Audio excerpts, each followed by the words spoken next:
Hello and welcome back to HardReset.Info.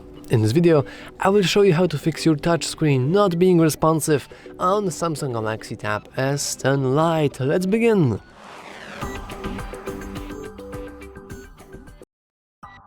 There are two main reasons why you click this video.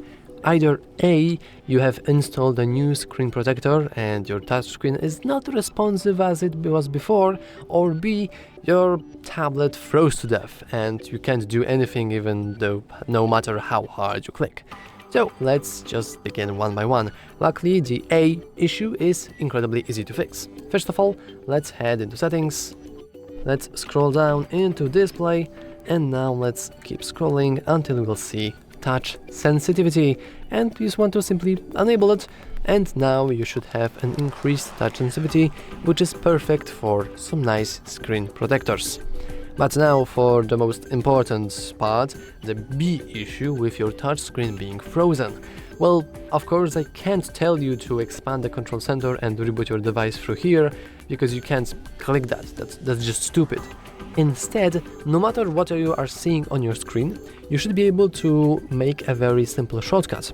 As you can see, I here at the bottom have my volume buttons, so this is the volume up button, this is the volume down button, and this is the power button.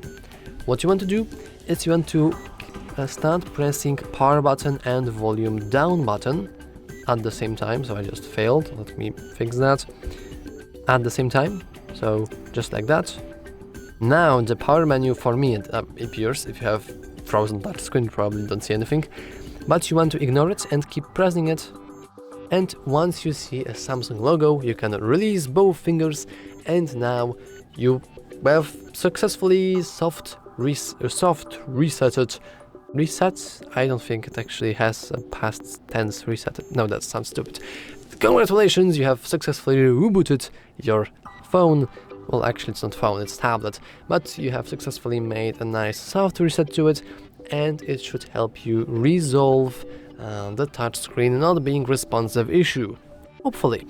If it didn't, then that means that you might have your touchscreen damaged by some sort of physical meaning, which makes it so the video is probably useless to you, because I can't really help you fix physical damage. I can only tell you to probably go and check it up in Galaxy Store or some other phone workshop station, or you can always just describe your specific issue in the comments down below, because maybe somebody or even we will respond and help you with that issue. But for some basic froze touchscreen problem, then this should help you.